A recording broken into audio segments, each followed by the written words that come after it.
شهر رمضان الذي أنزل فيه القرآن هدى للناس وبينات من الهدى والفرقان۔ تمام قسم کی تعریف رب ذوالجلال کے لیے لائق و زیبا ہے، جو ہم تمام کا سچا معبود ہے۔ سبحان اللہ و بحمدہ سبحان اللہ العظیم۔ درود و سلام ہو اللہ کے آخری اور پیارے نبی محمد رسول اللہ صلی اللہ علیہ وسلم پر، جن کو اللہ تعالیٰ نے ہم تمام کے لیے ہادی اور رہبر بنا کر مبعوث فرمایا۔ اللہم صلی وسلم وبارک علی نبینا محمد صلی اللہ علیہ وسلم۔ آج 13 رمضان المبارک 1446 ہجری ہے۔ سورہ نساء کی تفسیر کے حوالے سے بہت ساری باتیں کل آپ کے سامنے رکھی گئی۔ اللہ تعالیٰ ارشاد فرماتا ہے وَاعْبُدُوا اللَّهَ وَلَا تُشْرِكُوا بِهِ شَيْئًا وَبِالْوَالِدَيْنِ إِحْسَانًا إِلَى آخِرِ الآیہ۔ سورہ نساء کی ایک آیت میں اللہ تعالیٰ نے 11 چیزوں کا حکم بیان فرمایا، کہا کہ بندے ان 11 چیزوں سے اپنے آپ کو بچا کر رکھیں۔ 11 حقوق ادا کرنے اور 11 چیزوں سے بچنے کا اللہ تعالیٰ نے اس آیت کریمہ میں حکم دیا۔ کہا اللہ تعالیٰ نے وَاعْبُدُوا اللَّهَ وَلَا تُشْرِكُوا بِهِ شَيْئًا۔ سب سے پہلی چیز اللہ نے حکم دیا کہ وَاعْبُدُوا اللَّهَ، اللہ کی عبادت کرو۔ کس کی؟ ایک اللہ کی عبادت کرو۔ وَلَا تُشْرِكُوا بِهِ شَيْئًا، اللہ کے ساتھ کسی کو شریک نہیں کرنا۔ شرک کی کوئی گنجائش ہی نہیں ہے۔ اللہ نہیں چاہتا کہ اس کی عبادت کے علاوہ اس کی عبادت کے ساتھ کسی اور کو شریک کیا جائے۔ تو ایک اللہ کی عبادت کرنا ہوگا اور شرک سے اپنے آپ کو بچانا ہوگا، سب سے پہلی چیز۔ دوسری چیز وَبِالْوَالِدَيْنِ إِحْسَانًا، اپنے ماں باپ کے ساتھ اچھا سلوک کرو۔ اللہ نے ماں باپ کے ساتھ اچھا سلوک کرنے کا حکم دیا ہے۔ ماں باپ کائنات کی سب سے عظیم ہستی ہے۔ اگر اللہ کے بعد اس روئے زمین پر ہمارے اوپر سب سے زیادہ اگر کسی کے احسانات ہے تو ہمارے اپنے ماں باپ کے ہیں۔ اسلام نے ماں باپ کے ساتھ اچھا سلوک کرنے کا حکم دیا۔ پیارے نبی علیہ السلام حدیث میں بیان فرماتے ہیں کہ اللہ تعالیٰ نے ماں کے قدموں کے نیچے جنت رکھی اور باپ جنت کے دروازوں میں سے ایک دروازہ ہے۔ تو ماں باپ کے بغیر جنت میں جانا ممکن نہیں ہے۔ ان کی خدمت سے، ان کی فرما برداری سے بندہ دنیا اور آخرت میں کامیاب ہوگا۔ رضا الرب فی رضا الوالدین وسخطہ فی سخطہما، اگر ماں باپ راضی ہے تو اللہ راضی ہے، ماں باپ ناراض ہے تو اللہ بھی ناراض ہے۔ تو ماں باپ کے ساتھ اچھا سلوک کرنے کا حکم دیا گیا۔ تیسری بات اللہ نے کہا وَبِذِي الْقُرْبَى، اپنے پڑوسیوں کے ساتھ اچھا سلوک کرو۔ آپ کے گھر کے بازو یا آپ کے گھر کے سامنے جو لوگ ہیں، قریب آپ کے گھر کے رہنے والے، وہ آپ کے پڑوسی کہلاتے۔ الجار حق، پڑوسیوں کا حق ہے۔ پڑوسی کی عزت کرنا، پڑوسی کو تکلیف نہیں پہنچانا، یہ اسلام کا ایک عظیم رکن ہے کہ ایک بندہ اپنے پڑوسیوں کے ساتھ اچھا سلوک کرے۔ وہ حدیث عائشہ صدیقہ رضی اللہ تعالیٰ عنہ بیان فرماتی ہے کہ اللہ کے نبی علیہ السلام کہتے ہیں میرے پاس جبرائیل آئے اور اللہ کے نبی نے کہا کہ ما زال جبریل یوصینی بالجار، حضرت جبرائیل علیہ السلام مجھے نصیحت کرنے لگے، مجھے وصیت کرنے لگے۔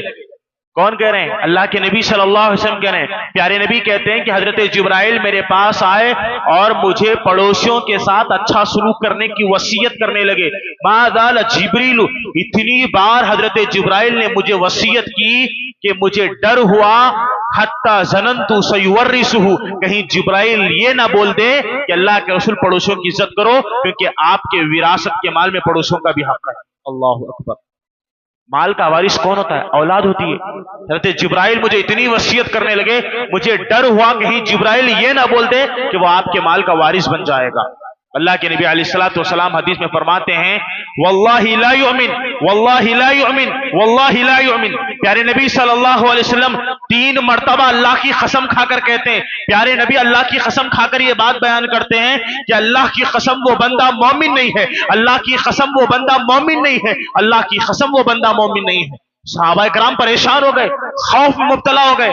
پوچھا اللہ کے رسول 3 مرتبہ آپ نے قسم کھا کر کہا کہ وہ بندہ مومن نہیں ہے، کس کے بارے میں آپ یہ بات بیان کر رہے ہیں؟ اللہ کے نبی علیہ السلام فرماتے ہیں الذی لا یأمن جارہ بوائقہ، اللہ کی قسم وہ بندہ مومن نہیں ہے جس کے شر سے اس کا پڑوسی تکلیف محسوس کرے۔ اگر ہماری ذات سے، ہماری زبان سے ہمارے پڑوسیوں کو تکلیف ہوتی ہے تو پھر ہمیں اپنے ایمان کا جائزہ لینا ہے، کیونکہ جو پڑوسیوں کو تکلیف پہنچائے وہ مومن نہیں ہے۔ پڑوسیوں کو تکلیف پہنچانا بہت بڑا گناہ ہے۔ آپ اندازہ لگائیے اسلام میں قریب رہنے والے، آپ کے اپنے گھروں کے قریب رہنے والے پڑوسیوں کا کیا حق ہے۔ اگر پڑوسی کافر بھی ہونا تو اس کے ساتھ اچھا سلوک کرنے کا حکم دیا گیا ہے۔ ایک انسان اگر کسی کے گھر میں چوری کرے تو ایک چوری کا ایک ہی گناہ لکھا جائے گا، ایک چوری کرا ہے ایک ہی گناہ لکھا جائے گا، لیکن نبی حدیث میں فرماتے ہیں اگر کوئی اپنے پڑوسی کے گھر میں چوری کرتا ہے تو 10 گنا چوری کرنے کے برابر گناہ لکھا جائے گا۔ اگر کسی عام آدمی کے گھر میں چوری کریں گے ایک چوری کا ایک گناہ، لیکن پڑوسی کے گھر میں چوری کریں گے تو کیا ہوگا؟ 10 گنا چوری کرنے کا جو ایک گناہ لکھا جائے گا۔ یہ پڑوسیوں کا مقام اللہ نے بتلایا ہے۔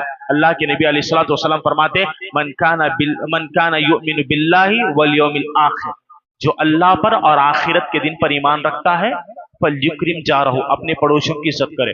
جس کو آخرت پر ایمان ہے، اللہ پر ایمان ہے، اللہ اور آخرت پر ایمان رکھنے والے کبھی بھی اپنے پڑوسیوں کو تکلیف نہیں دیتے۔ اللہ نے کہا وَبِذِی الْقُرْبَى، اپنے قریبی پڑوسیوں کے ساتھ اچھا سلوک کرو۔ اس کے بعد اللہ نے کہا وَالْیَتَامَى، یتیموں کے ساتھ اچھا سلوک کرو۔ یتیم کس کو کہتے ہیں؟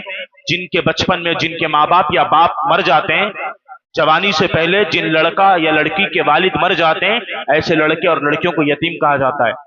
ناحق ان کا مال نہیں کھانا، یتیموں پر ظلم نہیں کرنا۔ اللہ کے نبی علیہ الصلوۃ والسلام نے بڑے گناہوں کا ذکر کیا، کہا اجتنبوا السبع الموبقات، تم 7 بڑے ہلاک کرنے والے گناہوں سے بچو۔ ان میں سے اللہ کے نبی نے کہا کہ وہ اکل المال لليتيم، کہ انسان یتیموں کا مال کھا لے۔ یتیم کے مال کو کھانا، یتیم کو تکلیف دینا، یتیم پر ظلم کرنا، یتیموں کو ستانا، یہ بہت بڑا گناہ ہے۔ اللہ نے کہا یتیموں کا خیال کر۔ اس کے بعد اللہ نے کہا والمساکین، مسکینوں کا خیال کرو، مسکینوں کے حقوق کو ادا کرو۔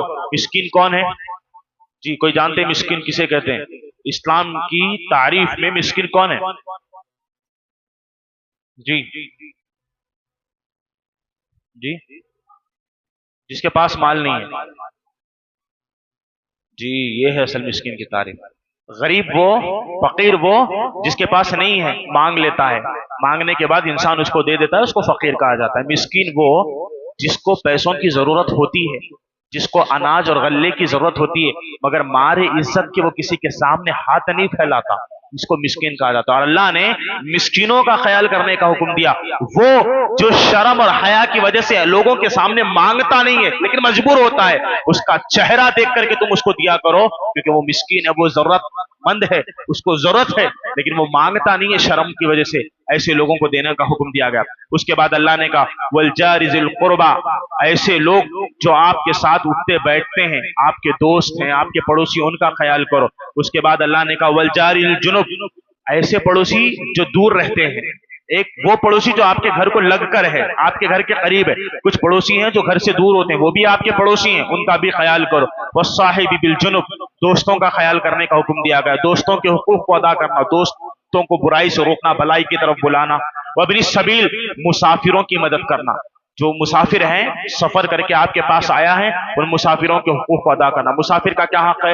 جب وہ سفر کر رہا ہے تو اس کو سفر میں اس کے آسانی کے لیے آپ اس کو جو ہے کھانا کھلائیں، پانی پلائیں اور اس کو صحیح راستہ بتائیں، اس کو راستے کی رہنمائی کریں۔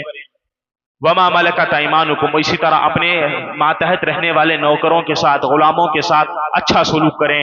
اس کے بعد آخر میں اللہ نے کہا ان اللہ لا يحب من کان مختالا فخورا، اللہ تعالیٰ تکبر کرنے والے، اکڑ کی چال چلنے والے کو پسند نہیں کرتا۔ تکبر اللہ کو پسند نہیں ہے، تکبر اللہ کی چادر ہے، جو اللہ سے اس کی چادر کو چھیننے کی کوشش کرے گا اللہ اس کو عذاب دے گا۔ تو ان 11 باتوں کا اللہ تعالیٰ نے ذکر کیا جن کے حقوق کو مجھ کو اور آپ کو ادا کرنا ہے۔ اس کے بعد اللہ تعالیٰ نے اسلام کا ایک شعار بیان فرمایا، کہا اللہ تعالیٰ نے وَإِذَا حَيِّيتُمْ بِتَحِيَّةٍ فَحَيُّوا بِأَحْسَنَ مِنْهَا أَوْ رُدُّوهَا إِنَّ اللَّهَ كَانَ عَلَى كُلِّ شَيْءٍ حَسِيبًا۔ اللہ نے ایک اسلام کی ایک بہترین بیان کی، فرمایا اللہ تعالیٰ نے وَإِذَا حَيِّيتُمْ، جب کوئی تمہیں سلام کرے، فَحَيُّوا، تو تم اس کے سلام کا جواب دو۔ آپ کو کوئی سلام کرے، ضروری ہے، واجب ہے کہ آپ اس کے سلام کا جواب دیں۔ سلام کرنے والے کو نظر انداز نہیں کیا جا سکتا. آپ چاہے اس سے بات کریں نہ کریں، ناراض ہوں گے، لڑائی جھگڑا ہوگا، اختلاف ہوگا اپنی جگہ، لیکن احتراماً آپ اس کے سلام کا جواب دیں گے. وَإِذَا حُيِّيتُم بِتَحِيَّةٍ، جب کوئی تم کو سلام کرے تم اس کے سلام کا جواب دو. اور کیسے جواب دو؟ بِأَحْسَنَ مِنْهَا، اس سے بہترین جواب دو. اللہ نے سلام کا جواب بہتر طریقے سے دینے کا حکم دیا.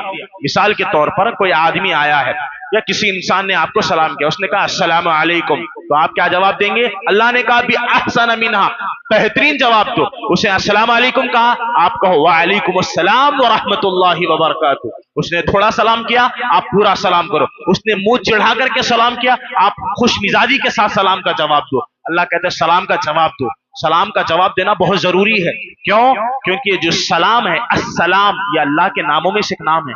اللہ سلامتی دینے والا ہے، اللہ کا نام سلام ہے. اور مومنوں کو حکم دیا گیا سلام کرو، کیونکہ سلام یہ اسلام کا شعار ہے، مومن کی پہچان ہے، اس سے محبت بڑھتی ہے. سلام محبت کا پیغام ہے، اسلام کا حکم ہے. اللہ نے کہا کہ تم سلام کا جواب دو. کیوں؟ ان اللہ کان علی کل شیء حسیبا، بے شک اللہ ہر چیز کا حساب رکھنے والا ہے. اللہ ہر چیز کا حساب رکھے گا. یہ آیت میں حساب کا کیا مطلب ہے کہ اگر آپ کسی کو سلام کریں گے، سلام کرنے پر نیکیاں ہیں، تو آپ کتنا سلام کر رہے ہو، کتنی نیکیاں ہیں، اللہ اس چیز کا حساب رکھنے والا ہے. اللہ اکبر. آپ کے سلام کا حساب رکھتا ہے اللہ تعالیٰ. آپ نے پوری زندگی کتنے لوگوں کو سلام دیا، کتنے لوگوں کو سلام کا جواب دیا، ساری نیکیوں کا حساب اللہ تعالیٰ کے پاس. جابر بن عبداللہ رضی اللہ تعالیٰ عنہ کہتے ہیں ہم نبی کے ساتھ ایک مجلس میں بیٹھے ہوئے تھے، ایک آدمی اللہ کے نبی کی مجلس میں داخل ہوا، فقال السلام علیکم، اس نے السلام علیکم کہا. نبی علیہ الصلوۃ والسلام کہتے ہیں عشرہ، 10. دوبارہ دوسرا آدمی ایک مجلس میں داخل ہوا، کہا السلام علیکم ورحمۃ اللہ، نبی نے کہا 20. پھر تیسرا آدمی مسجد میں داخل ہوا، کہا السلام علیکم ورحمۃ اللہ وبرکاتہ، نبی نے کہا 30. صحابہ کرام نے پوچھا اللہ کے رسول، پہلا آدمی داخل ہوا اس نے سلام کیا، آپ نے 10 کہا. دوسرا آدمی داخل ہوا اس نے سلام کہا، آپ نے 20 کہا. تیسرا آدمی داخل ہوا اس نے سلام کہا، آپ نے 30 کہا. کیا مطلب ہے؟ تو اللہ کے نبی علیہ الصلوۃ والسلام فرماتے پہلا آدمی جو مسجد میں داخل ہوا اس نے السلام علیکم کہا، صرف سلام علیکم کہا، اللہ نے اس کے لیے 10 نیکیاں رکھی. السلام علیکم، اگر کوئی بندہ کسی بندے کو سلام کرتا ہے 10 نیکیاں لکھی جاتی ہیں. معمولی بات نہیں ہے. قیامت کے دن بندہ نیکیوں کے لیے تڑپے گا، ترسے گا، رب سے دعائیں کرے گا. نیکیاں کہاں سے لائے گا؟ سلام نیکی کمانے کا سب سے بہترین ذریعہ ہے. اللہ کی قسم کھا کر کہہ رہا ہوں، پوری کائنات میں کوئی عمل اتنا آسان نہیں ہے جتنا سلام کرنا آسان ہے. بندہ سلام کرتا ہے، نیکیوں کا اجر اس کو ملتا ہے. واٹس ایپ آپ نے کھولا، السلام علیکم آپ نے ٹائپ کر کے کسی کو بھیج دیا، آپ کے لیے 10 نیکیاں. نیکی کمانے کا سب سے آسان فارمولا سلام کرنا ہے. اللہ کے نبی فرماتے دوسرا آدمی مسجد میں داخل ہو، اس نے کہا السلام علیکم ورحمۃ اللہ، اس نے دو سلام کے 3 حصے، اس نے 2 حصے کہے، اس کے لیے 20 نیکیاں ہیں. تیسرے آدمی نے مکمل سلام کیا، السلام علیکم ورحمۃ اللہ وبرکاتہ، اس کے لیے اللہ نے 30 نیکیاں رکھی. تو گویا کہ اگر کوئی بندہ کسی بندے کو مکمل سلام کرتا ہے السلام علیکم ورحمۃ اللہ وبرکاتہ، اس کے لیے 30 نیکیاں لکھی جاتی ہیں. سبحان اللہ. کیا ہے؟ السلام علیکم، تم پر اللہ کی سلامت ہو، ورحمت اللہ، اللہ تمہیں برکتیں دے، وبرکاتہ، اللہ تمہیں برکتوں میں رکھے. السلام علیکم ورحمت اللہ وبرکاتہ، اللہ تمہیں سلامتی کے ساتھ رکھے، اللہ تم پر رحمتیں برسائے، اللہ کی برکت تم پر ہو. آپ دعا دے رہے ہیں بندے سے. اسلام اتنا پیارا مذہب ہے، جب ملاقات کرنے کا ہوتا ہے بندے کو چاہے سلام کرے، مبارکبادی دعا دے. اللہ کے نبی علیہ الصلوۃ والسلام فرماتے اذا لقیتہ فسلم علیہ، مسلمان جب کسی مسلمان سے ملتا ہے سلام کرتا ہے، اسے دعا دیتا ہے. اتنا پیارا مذہب ہے.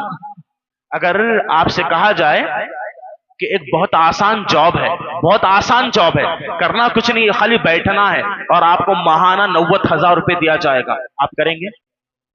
کام کچھ نہیں ہے، بس آپ کو بیٹھ کر کے نوکری کرنا ہے اور ماہانہ آپ کو 90,000 تنخواہ دی جا رہی ہے، آپ کریں گے؟ یقیناً کریں گے. ایک دن میں 50 لوگوں کو سلام کریے، 50 لوگوں کے سلام کا جواب دیجیے.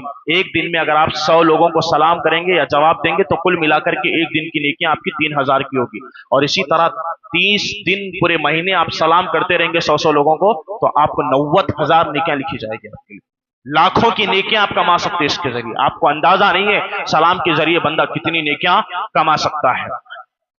صحیح بخاری کی ایک روایت ہے، عمرو بن عاص رضی اللہ تعالیٰ عنہ کہتے ہیں کہ ایک آدمی اللہ کے نبی صلی اللہ علیہ وسلم کے پاس آیا اور پوچھا، بڑا پیارا سوال اس نے کیا. کہا اللہ کے رسول، ای الاسلام افضل، سب سے بہترین اسلام کیا ہے؟ سب سے بہترین اسلام کیا ہے اللہ کے نبی مجھے بتائیے، میں جاننا چاہتا ہوں کہ سب سے اچھا اسلام کیا ہے۔ اللہ کے نبی اسلام کا تعارف پیش کرتے ہیں کہ ہاں اللہ کے نبی علیہ الصلوۃ والسلام نے تطعم الطعام، لوگوں کو کھانا کھلانا سب سے اچھا اسلام ہے۔ سبحان اللہ، لوگوں کو کھانا کھلاؤ، لوگوں کو کھانا کھلانا یہ سب سے اچھا اسلام ہے۔ پھر آپ نے کہا وَتَقْرَأُ السَّلَامَ عَلَى مَنْ عَرِفْتَ وَمَن لَّمْ تَعْرِفْ، کہ تم لوگوں کو سلام کرو، اس کو بھی سلام کرو، جس کو تم پہچانتے ہو اس کو بھی سلام کرو، جس کو تم نہیں پہچانتے۔ یہ سب سے اچھا اسلام ہے۔ سبحان اللہ، سب سے اچھا اسلام کیا ہے؟ دو چیزیں اللہ کے نبی نے فرمائی۔ سب سے اچھا اسلام یہ ہے لوگوں کو کھانا کھلاؤ اور پہچاننے والوں کو اور انجانوں کو دونوں کو سلام کرو۔ سلام کرو، یہ سب سے اچھا اسلام ہے۔ تو مجھ کو اور آپ کو سلام کرنے کی ضرورت ہے، سلام کا جواب دینے کی ضرورت ہے، کیونکہ سلام اسلام کا شعار ہے، مومن کی پہچان ہے، رحمت کی دعائیں ہیں، اور اللہ تعالیٰ نے اس میں خیر و برکت رکھی ہے۔ اس کے ذریعے بندہ بہت ساری نیکیوں کو حاصل کر سکتا ہے۔ اس کے بعد اللہ تعالیٰ نے ایک بہت بڑے گناہ کا ذکر کیا۔ اتنے بڑے گناہ کا اللہ نے ذکر کیا ہے سورہ نساء کے اندر۔ سب سے بڑا گناہ کون سا ہے بھائی؟ سب سے بڑا گناہ کون سا ہے؟ شرک۔ سب سے بڑا گناہ شرک ہے۔